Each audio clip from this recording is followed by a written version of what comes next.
Bonjour à toutes et à tous. Nous vous accueillons aujourd'hui pour vous parler de la formation ouverte et ou à distance. Je m'appelle Clément, je suis chef de projet à l'AFDAS et je suis accompagné de Monique et Frédéric. Ensemble, nous allons décrypter pour vous la FOAD. Avant de débuter, pour vérifier que vous nous entendez bien, vous avez un petit onglet en bas marqué réagir. Si vous pouvez mettre un petit pouce, voilà, juste voir qu'on vous entende bien. Super, bon, je vois que ça réagit, donc vous nous entendez. Vous pourrez tout au long de ce webinaire nous poser des questions dans l'onglet questions, tout simplement, qui se trouve en bas à droite de votre écran. Nous ne pourrons malheureusement pas répondre à toutes les sollicitations en temps réel, mais nous reviendrons vers vous ultérieurement.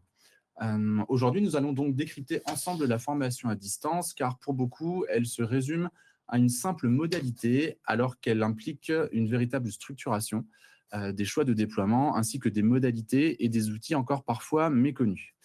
Ce webinaire vous permettra de situer le cadre réglementaire et les attendus, de mieux comprendre les exigences concrètes de mise en œuvre, identifier également les modalités et outils adaptés à vos formations et professionnaliser et sécuriser vos parcours et vos pratiques à distance. Ce webinaire constitue donc un premier niveau d'information. Nous ne répondrons donc pas aujourd'hui au sujet suivant. Donc, aider à déployer les formats hybrides, les points de vigilance des outils et définir l'ingénierie financière, par exemple. Je vais maintenant me tourner vers Monique et Frédéric. Frédéric, est-ce que tu peux te présenter, s'il te plaît? Bonjour à toutes et à tous. Moi, je suis Frédéric Garot. Je suis responsable du service observation et qualité de la formation au sein de la direction ingénierie et innovation. Bonjour à toutes et à tous, Monique Redor, chef de projet pour le département observation et qualité de la formation au sein de la direction de l'innovation et de l'ingénierie. Parfait, merci à vous d'être présent et de nous parler de ce sujet, donc la FOAD. On va pouvoir commencer. Donc, depuis la réforme professionnelle en 2018, on a pu constater un accroissement de la demande et la consommation de formations ouvertes, tendance qui s'est confirmée et accélérée depuis 2020, donc depuis la crise du Covid. Frédéric, est-ce que tu peux nous faire un état des lieux de ce à quoi ressemble la formation à distance aujourd'hui, s'il te plaît? Bien sûr. Il est vrai que l'on peut affirmer que la formation à distance aujourd'hui n'est plus une option. C'est vraiment devenu un levier important d'accès à la formation, hein. Vous devez certainement le savoir. Donc, en effet, tu as raison de le préciser, on l'a tous constaté, la période Covid a joué un véritable rôle d'accélérateur. Elle a obligé à la fois les organismes, les entreprises, mais également les apprenants à basculer vers le distanciel très rapidement, donc parfois dans l'urgence. Et on constate qu'aujourd'hui, ces pratiques se sont installées durablement et se professionnalisent petit à petit. Et si la formation à distance s'est autant développée, c'est parce qu'elle répond aujourd'hui à plusieurs enjeux très concrets. On peut citer plusieurs exemples. Un des premiers enjeux de la formation à distance, à quoi elle répond? Elle répond effectivement à la problématique des organisations qui se transforment, notamment au sein des entreprises, des organismes de formation qui sont organisés en multisites, et également, on constate aussi avec le renforcement du télétravail. Elle répond aussi à un autre enjeu qui est celui du peu de couverture en offre de formation sur certains territoires. On pense notamment aux territoires ruraux où les offres sont parfois également très sectorisées. Également un autre enjeu qui est le besoin croissant de flexibilité des salariés qui doivent se former sans interrompre leur activité en entreprise. Et bien sûr, l'autre enjeu, mais qui est aussi une réponse au point précédent, qui est effectivement l'évolution des outils numériques qui se sont adaptés pour répondre petit à petit à la demande des organismes et de tout l'écosystème. Et pour finir, la formation à distance permet de mieux s'adapter aux contraintes des apprenants en termes de disponibilité, et elle s'inscrit souvent dans une logique d'optimisation des coûts du point de vue de l'apprenant. Donc là, on pense notamment aux frais d'hébergement, aux frais de restauration qui sont associés dans le cadre d'une formation déployée. Top. Merci Frédéric. Est-ce que tu peux nous faire un petit état des lieux, donc un peu plus poussé, avec quelques chiffres, par exemple, pour nous étayer un peu ton propos, s'il te plaît? Alors, on va aborder plusieurs chiffres très rapidement pour illustrer un petit peu les propos précédents. Donc, comme on l'a énoncé, depuis 2022, on observe une forte progression des formations intégrant une part de distanciel. Ce n'est plus effectivement une tendance émergente, c'est vraiment une réalité qui s'installe durablement dans le paysage de la formation professionnelle. Et on note notamment deux évolutions significatives dans ce paysage, à la fois le développement de parcours courts et modulaires qui répondent aux besoins de flexibilité des apprenants. Et enfin, le deuxième point que l'on constate depuis 2022, c'est vraiment l'essor des contrats d'apprentissage réalisés partiellement ou totalement à distance, ce qui aurait été complètement impensable il y a encore quelques années. On va s'appuyer maintenant sur les chiffres de l'INSEE 2023. Alors, que peut-on tirer comme enseignement de ces chiffres, hein? Ce sont les chiffres les plus actualisés qui sont accessibles publiquement. Donc, tout d'abord, ce que ces chiffres traduisent, c'est qu'un organisme de formation sur deux, donc c'est à peu près 44%, propose aujourd'hui du distanciel, peu importe la volumétrie. Et on constate également que plus la structure est importante, plus elle y recourt.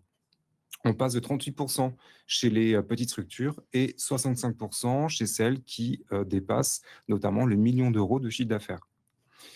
L'ancienneté constitue également un facteur très important. Les organismes récents qui ont moins de 3 ans d'existence sont proportionnellement plus nombreux à proposer de la formation à distance. Donc c'est 47% contre 39% pour les structures plus anciennes. Une différence qui peut s'expliquer, comme on l'a dit tout à l'heure, hein, par le fait que ces structures ont été créées dans un contexte où le distanciel s'est démocratisé. Donc, ça confirme bien l'accroissement de la demande en FOAD au national et tous secteurs confondus. Maintenant, on va peut-être faire un petit focus sur l'AFDAS et sur les branches que représente l'AFDAS. Est-ce que tu peux nous parler un peu de ces chiffres? Alors, on va s'appuyer sur deux chiffres en 2024 et 2025. Donc, sur les données clés propres à l'AFDAS, on va parler des données de consommation. Donc, les données de consommation 2024, sur l'ensemble des branches couvertes par l'AFDAS, nous donnent déjà un premier éclairage. Donc, on constate il y a eu un déploiement de 19 000 actions de formation dans le cadre du développement des compétences, donc hors alternance, qui ont été financées à distance ou en format mixte. Et ça représente à peu près 9% de l'ensemble des actions financées sur l'année 2024. Ce qu'on peut dire également sur ces chiffres-là, c'est que ces actions sont majoritairement portées par des entreprises à 86%, et bien sûr aussi 94% non certifiantes. Autre élément à souligner, c'est que 41% des bénéficiaires ont moins de 35 ans, donc ce qui démontre que le recours au distanciel est particulièrement ancré chez les publics les plus jeunes. Et en 2025, on constate que la dynamique se confirme et surtout s'intensifie. On dépasse les 22 000 actions de formation dans le cadre du développement des compétences réalisées à distance ou en modalité mixte. Et on constate également que c'est 11% des organismes de formation financés par l'AFDAS, donc soit environ 1000 organismes, qui ont proposé ce type de modalité. Côté apprentissage, point très important, la tendance est également très marquée. Environ 30% des contrats intègrent désormais du distanciel, avec différents dosages bien sûr du distanciel. Cette modalité, elle est particulièrement présente pour les certifications du secteur tertiaire. Et là, on pense notamment aux certifications du ministère du Travail par les titres professionnels.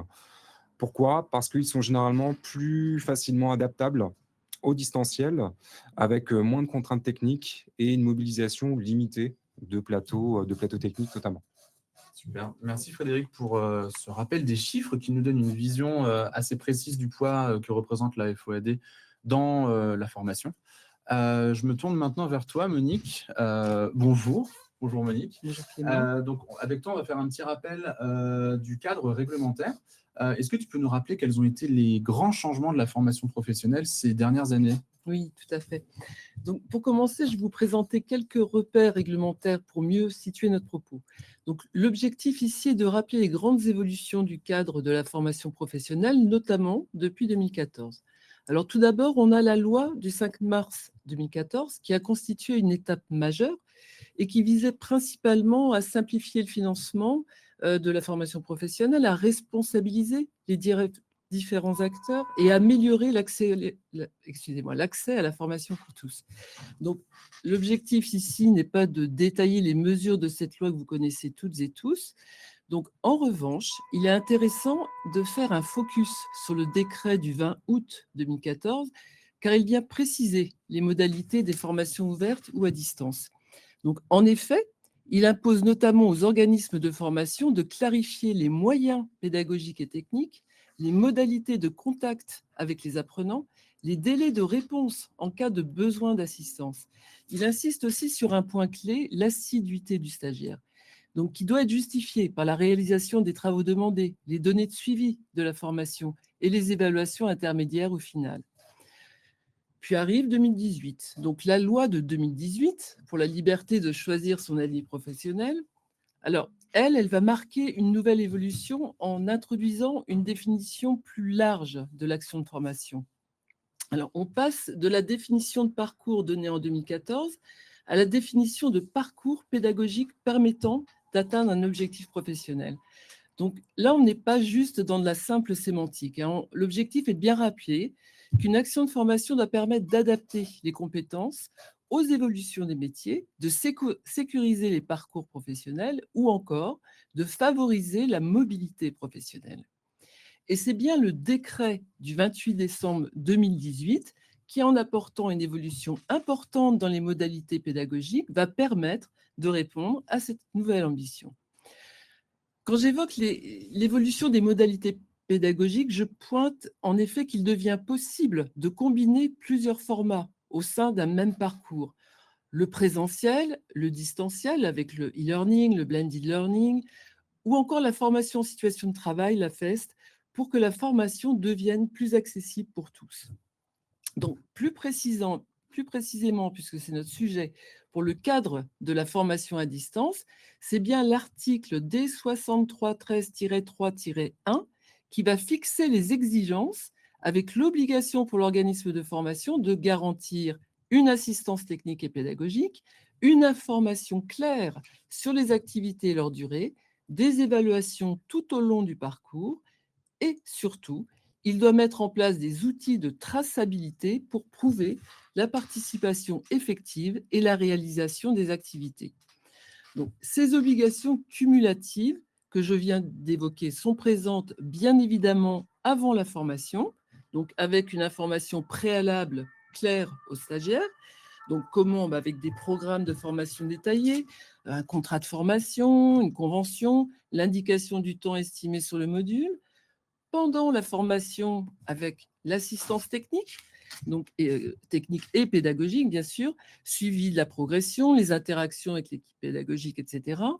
Comment? Selon les moyens dont vous disposez, ça peut être la hotline, le support technique, la relance en cas d'inactivité.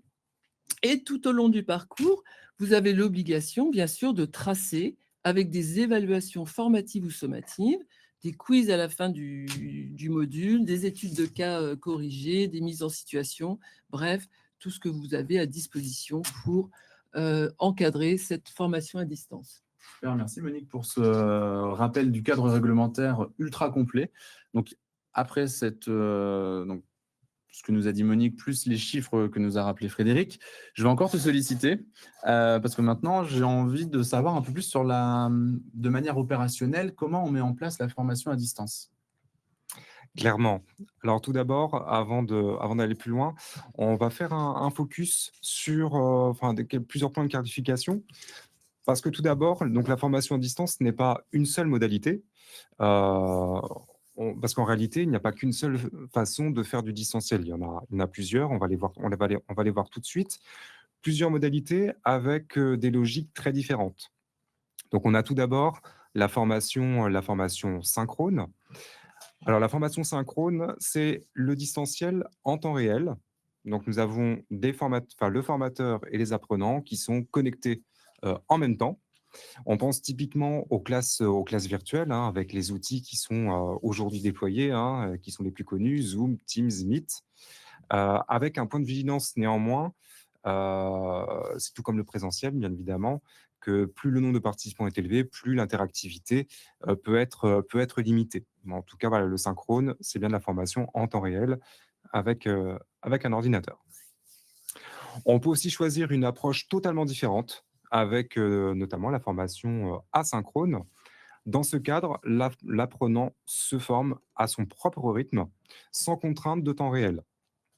Pour illustrer un petit peu ces propos, donc cela peut prendre la forme notamment d'un parcours suivi en autonomie sur une plateforme e-learning, une plateforme LMS, qui peut passer également par des vidéos à visionner à son rythme, à des quiz à réaliser ou voilà, ou des ressources téléchargeables qui sont accessibles.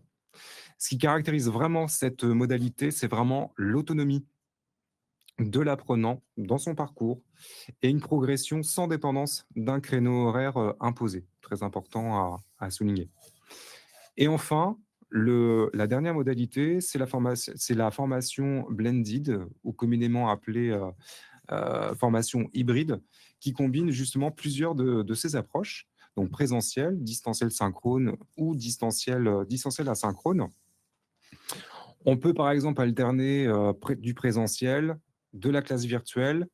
On peut aussi proposer un parcours e-learning suivi d'ateliers en présentiel, par exemple, ou encore articuler des sessions asynchrones avec des webinaires, bien sûr en petit nombre, synchrones, pour favoriser les échanges. On constate globalement que c'est cette dernière modalité qui est la plus riche pédagogiquement, car elle permet de tirer parti des avantages de chacune de ces modalités. Donc, à noter que ces trois modalités ne s'opposent pas, elles se combinent, s'articulent en fonction des objectifs pédagogiques définis préalablement, des besoins des apprenants et des contraintes, bien évidemment, des entreprises. Donc, c'est une cumulation de l'ensemble de ces faisceaux qu'il faut prendre en compte. Et donc, l'enjeu n'est pas de choisir une modalité, mais vraiment de construire un bon équilibre. Top. Bon, c'est bien toutes ces modalités, c'est parfait, et c'est très clair, je pense, pour nos auditeurs. Mais une question se pose, concrètement, quel est le rôle, est-ce que le rôle du formateur est, le même selon la modalité? Pardon. Très bonne question. Merci. Alors, c'est vrai que passer au distanciel, on l'a un petit peu évoqué précédemment, ce n'est pas simplement changer de cadre, on transfère le présentiel et on refait la même chose complètement à distance. C'est vraiment repenser en profondeur les rôles, notamment là on parle du formateur, avec des fonctions plus diversifiées, puisqu'on a la fonction d'animation, il y a la fonction de conception pédagogique et la conception d'accompagnement, qui est aussi valable bien sûr pour le présentiel. À noter que la dimension technique devient, en formation à distance, complètement centrale. L'intervenant doit absolument sécuriser l'environnement de formation, s'assurer que les outils sont maîtrisés par l'ensemble des apprenants, anticiper les difficultés et être en capacité d'apporter une réponse le plus rapidement possible, qu'elle soit d'ordre pédagogique ou technique, car à distance, voilà, on enfonce une porte ouverte, mais la problématique technique peut vite devenir un frein, voire un point de rupture dans le parcours de l'apprenant. Donc à ne surtout pas négliger. Et je voulais rajouter de plus par rapport à par rapport à ces dimensions, c'est sur le volet aussi administratif. C'est pas parce qu'on passe en distanciel qu'on est exempté d'exigences administratives, loin de là. Les exigences organisationnelles et administratives sont pleinement présentes, voire aussi renforcées. Puis là, je donne l'exemple de gérer les accès. Si vous avez une plateforme de formation en ligne, c'est gérer les accès, administrer la plateforme, gérer les inscriptions et tout le suivi administratif qui en découle. Donc le distanciel ne simplifie pas la gestion, il la transforme et exige une organisation beaucoup plus rigoureuse. Et enfin, sur le dernier plan, donc sur le plan pédagogique, le rôle de l'intervenant reste central, comme le présentiel, mais il évolue. Il ne s'agit pas simplement de transmettre des contenus pédagogiques, mais vraiment de structurer le parcours en amont qui passe par le positionnement de l'apprenant au début de la formation et suivre sa progression tout au long de la formation. On l'a dit précédemment, c'est qu'à distance, le risque de décrochage est beaucoup plus important. Donc c'est pourquoi un suivi vraiment actif, régulier, personnalisé devient déterminant pour maintenir l'engagement et la sécurisation du parcours. Ce sera un petit peu le fil rouge des prochaines thématiques que l'on abordera. Et pour conclure, je dirais que ces 3 dimensions sont à considérer en fonction de vos organisations, de vos tailles d'organisation aussi. Ce qu'on constate aujourd'hui, c'est que dans une petite structure, une même personne peut endosser ces 3 rôles. Donc dimension administrative, pédagogique et technique. Donc une polyvalence devient donc nécessaire. Dans une grande structure, on constate que il est privilégié la spécialisation donc des rôles. Mais dans tous les cas, la disponibilité et la compétence des intervenants sont vraiment déterminants pour la qualité du suivi des parcours des stagiaires. Et les outils mis à disposition, donc on en parlait tout à l'heure, il y en a maintenant un certain nombre sur le marché. Donc on pense au LMS, au système de visioconférence, viennent bien sûr faciliter tout ce travail de traçabilité, de sécurisation et notamment pour le suivi des parcours. Donc ces dimensions reposent à la fois sur les ressources humaines et des ressources technologiques qui doivent être pensées de manière complètement complémentaire. C'est très clair et c'est assez complet, je pense. Pour simplifier et peut-être pour retenir 4 grandes idées, Monique et Frédéric, qu'est-ce que vous pourriez nous dire? Bah, si on devait retenir 4 idées à ce stade du webinaire, donc la première idée clé, je dirais que c'est que la formation à distance repose sur des rôles pédagogiques complètement différenciés selon les modalités. Animation en synchrone, conception et accompagnement, par exemple, en asynchrone.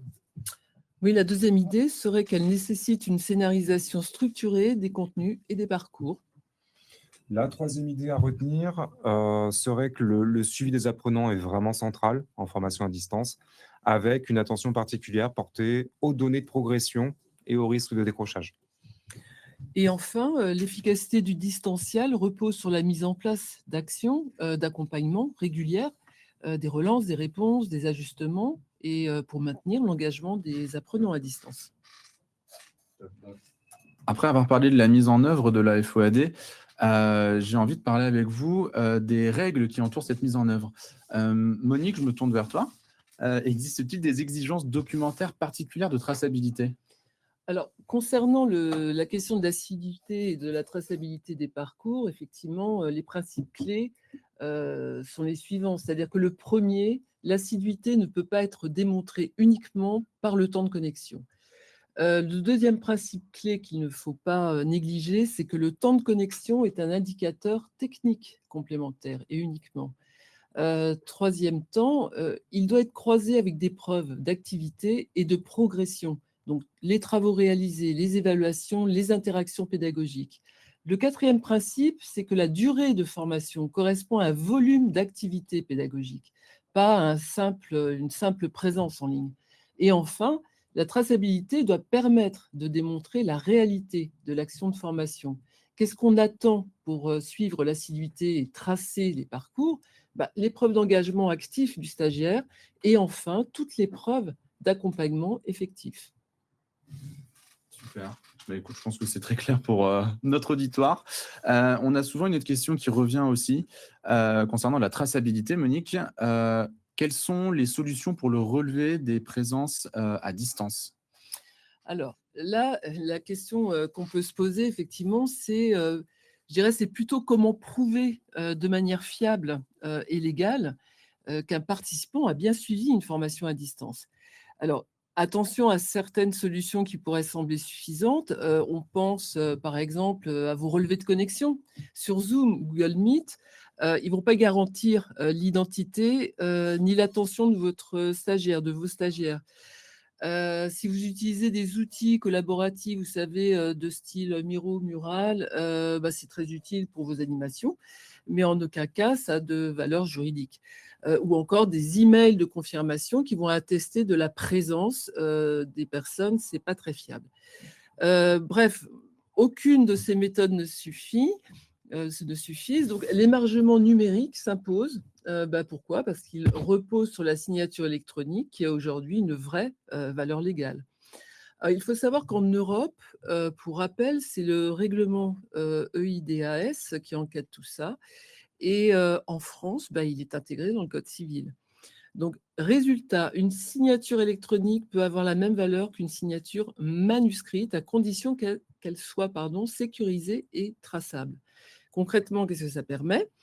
Ça va vous permettre d'authentifier les participants, de dater précisément chaque signature et de garantir la fiabilité des preuves. Attention, toujours la même chose, le point important, l'émargement numérique est très efficace, mais il ne suffit pas à lui seul en FOAD. Encore toujours le rappel, indispensable de compléter avec des traces de l'activité, les travaux réalisés ou encore les échanges avec le formateur. Donc, en résumé, l'émargement numérique est indispensable pour sécuriser juridiquement votre formation à distance, mais il doit toujours s'inscrire dans un dispositif global de suivi. Je vois les réactions là sur le live. Je pense qu'il y a beaucoup de choses qui s'éclairent pour notre auditoire. Donc, merci Monique pour tes explications. On voit que les outils d'émargement pour la FOAD donc, sont nombreux et efficaces. Et maintenant, moi, je suis formateur et je dois suivre la progression des apprenants en asynchrone. Quels sont les cas spécifiques, Frédéric? Je me tourne vers toi maintenant. Alors, concernant l'asynchrone, effectivement, un peu plus complexe, mais on va l'étayer. Donc, en formation à distance asynchrone, l'assiduité ne se mesure pas forcément par rapport au temps passé devant l'écran. On enfonce encore une porte ouverte, mais c'est l'important, comme le précisait Monique à l'instant, c'est ce que fait réellement l'apprenant. C'est ce qui va vraiment être déterminant dans la traçabilité de l'assiduité en asynchrone. Concrètement, il s'agit de pouvoir démontrer deux aspects, deux choses, l'activité, la progression, et de reconstituer le parcours complet du stagiaire. C'est un petit peu la méthode qu'adopte Calliope aujourd'hui. Donc, par exemple, rester connecté pendant 2 heures ne garantit absolument pas que la formation a été réalisée. En revanche, si l'apprenant a réalisé un quiz, s'il a déposé un exercice qui était prévu dans le programme, s'il a effectué une évaluation ou s'il a échangé avec son formateur dans un cadre construit avec une traçabilité de l'échange, dans ces cas-là, il s'agit là concrètement de preuves concrètes de son engagement qui seront bien sûr à capitaliser et à conserver. Et l'objectif final n'est pas de prouver, comme je l'évoquais tout à l'heure, que le stagiaire était présent, mais de montrer qu'il a été actif, qu'il a été accompagné et qu'il a progressé tout au long de son parcours. Parfait. Je pense que pour étayer ton propos, Frédéric, on va maintenant parler de quelques exemples de jurisprudence. Est-ce que, Monique, tu peux nous faire état de cette première jurisprudence donc du tribunal administratif de Toulouse, s'il te plaît? Oui, c'est toujours intéressant de proposer des cas de jurisprudence et je vous invite à prendre connaissance plus tard d'ailleurs de ce cas de jurisprudence qui illustre parfaitement nos propos. En effet, dans cette affaire en fait, qui a été jugée donc, par le tribunal administratif de Toulouse, l'organisme de formation n'est pas parvenu à prouver que les stagiaires ont réellement suivi et bénéficié d'une formation. Donc, en effet, les relevés de connexion montraient uniquement que les stagiaires avaient téléchargé les supports de cours, mais qu'ils n'avaient pas été accompagnés ou formés activement. Les 2 courriels envoyés par la direction pour vérifier l'avancement des stagiaires n'ont pas suffi non plus à démontrer un suivi pédagogique approprié. Donc, l'organisme de formation n'avait fourni aucun élément d'évaluation des stagiaires, ni de preuve qu'ils avaient effectué les 150 heures de formation obligatoire. Et enfin, la convention de formation, l'attestation sur l'honneur et la facture ne permettaient pas à eux seuls d'établir la réalité de la formation. Donc, les juges ont indiqué que seule la production de justificatifs d'accompagnement individuel, des tests, des relevés détaillés, des documents attestant d'un suivi, aurait pu prouver la réalisation effective de la formation. Je pense que c'est un très bon exemple pour ceux qui nous écoutent. Frédéric, je crois que tu avais aussi un exemple à nous proposer. Alors, un exemple un peu plus récent, donc qui date de janvier 2025, d'une jurisprudence rendue par la Cour administrative de Lyon. Alors, la situation est la suivante. Donc, c'est un organisme de formation qui a déployé des formations à distance et qui conteste une décision de l'administration qui remet complètement en cause la réalité des formations qu'il a dispensées. Donc, il lui est demandé le remboursement des financements perçus. Et pour défendre sa position, l'organisme a transmis plusieurs éléments.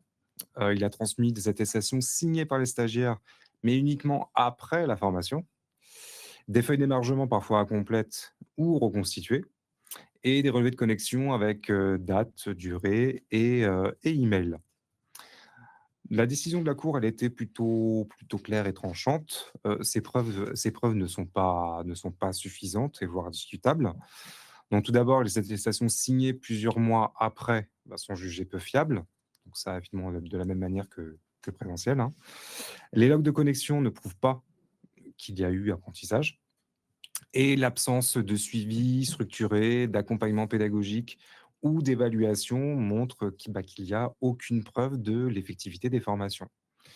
Donc, en résumé, et pour corroborer ce que disait Monique précédemment, ces deux cas illustrent parfaitement l'importance de tracer réellement l'activité, la progression des apprenants pour les formations à distance.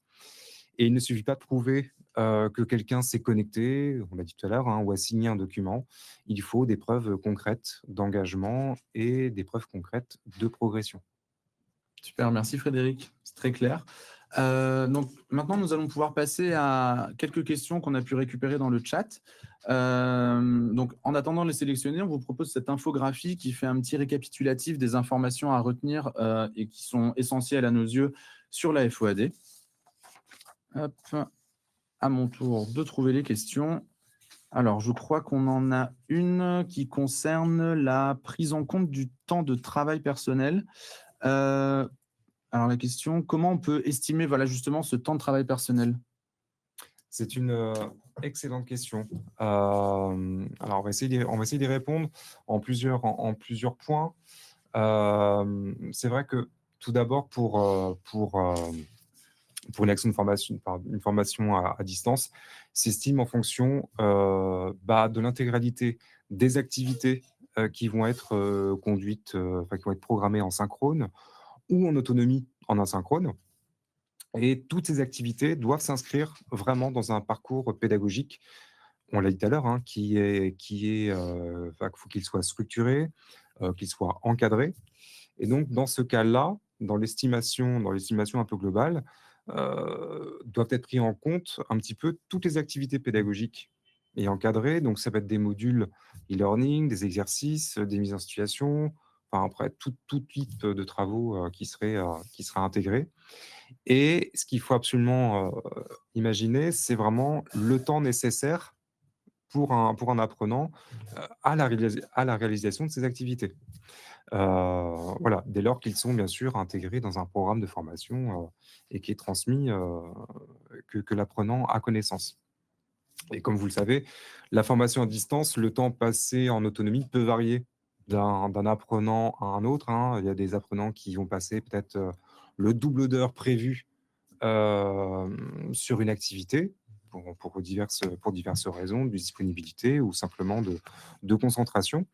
Donc c'est pourquoi il est important de définir une durée pédagogique estimative, donc pour déterminer tout ça, de toute façon, le format du module ou de la formation, parce que c'est des informations qui sont obligatoirement communicables sur un site internet, sur un programme, donc il faut néanmoins déterminer une durée, mais ça reste qu'estimatif.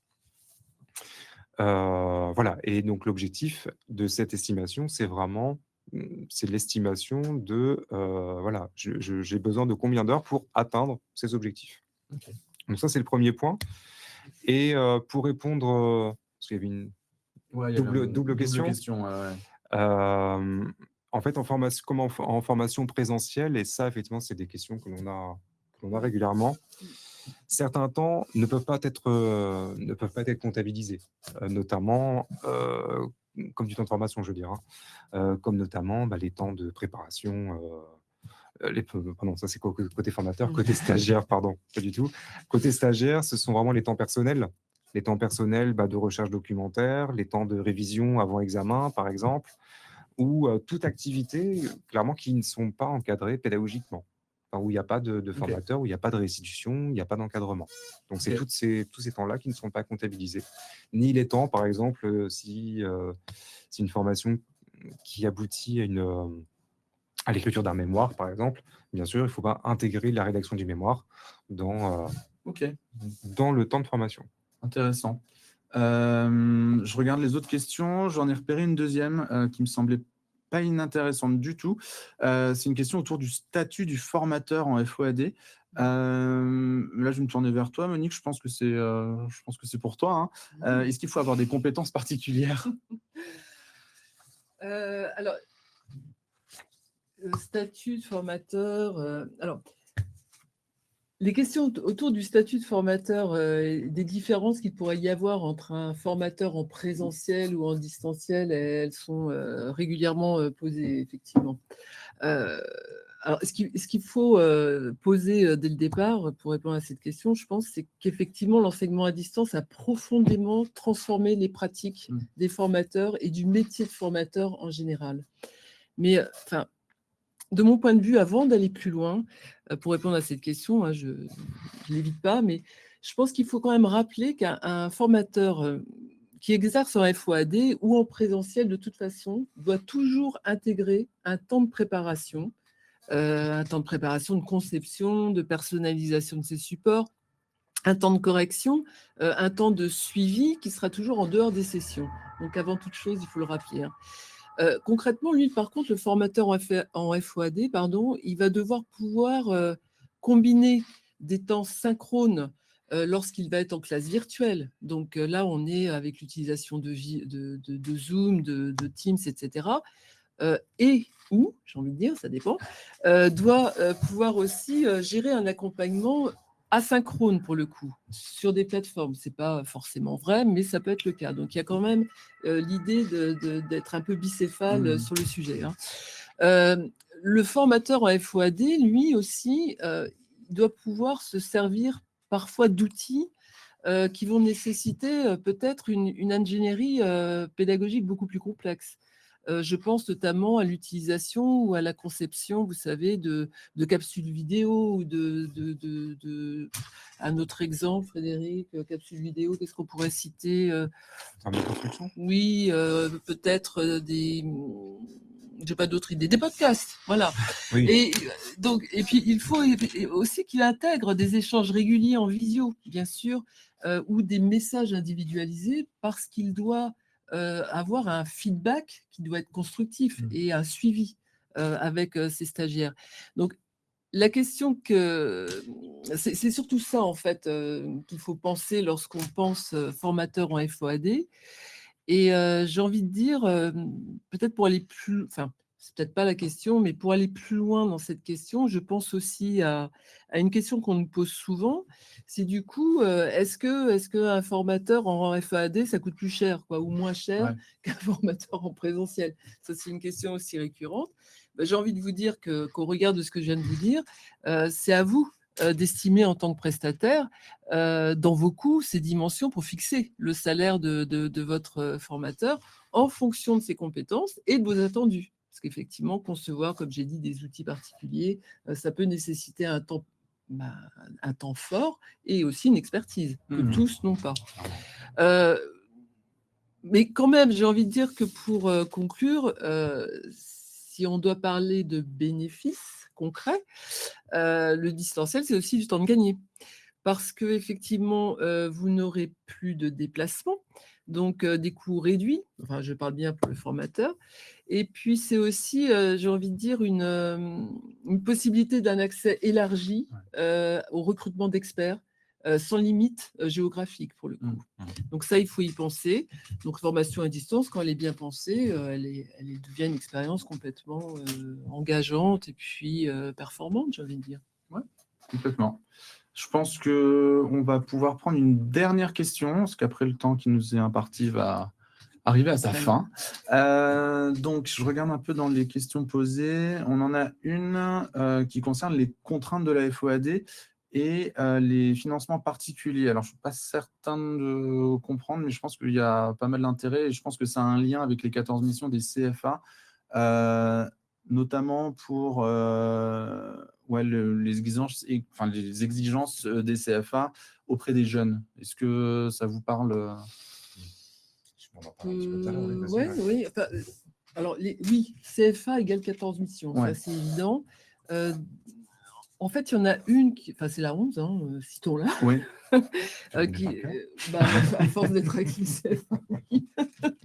Donc non, mais la 11, elle cible justement l'obligation d'assurer les formations à distance et d'accompagner les jeunes effectivement sur ce sujet-là, mais pas forcément quand on est en full distanciel, mais aussi lorsqu'ils sont parfois en autonomie, vous savez, quand ils ont un module d'autonomie, même en présentiel. Il doit y avoir un accompagnement technique et pédagogique à ce moment-là qui doit être renforcé puisqu'on est plutôt avec un public jeune.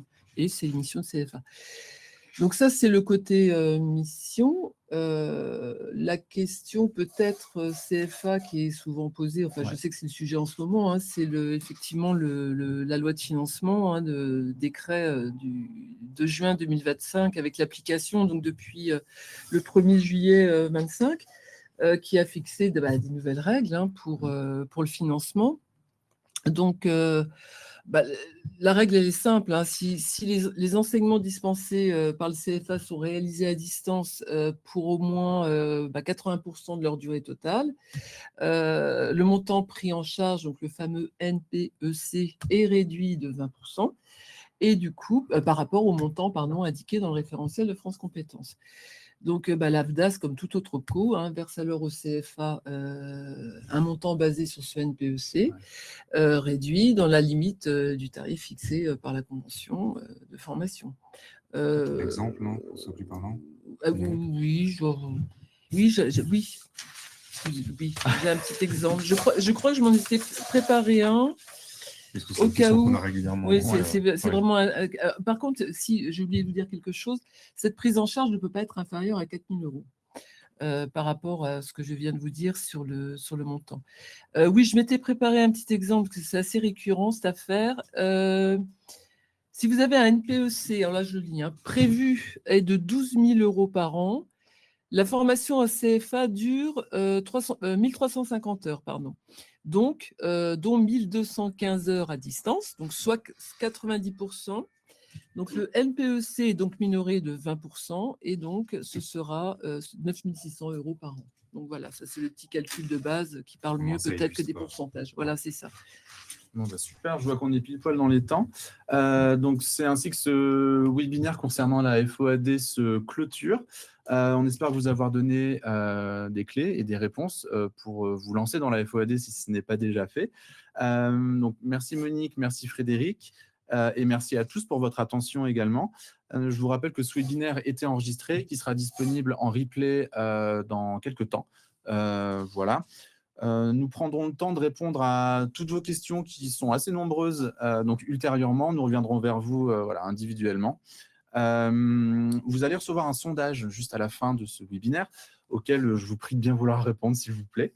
Voilà. Donc, et vous recevrez également un mail de remerciement avec des liens de sources que nous avons utilisés pendant ce webinaire.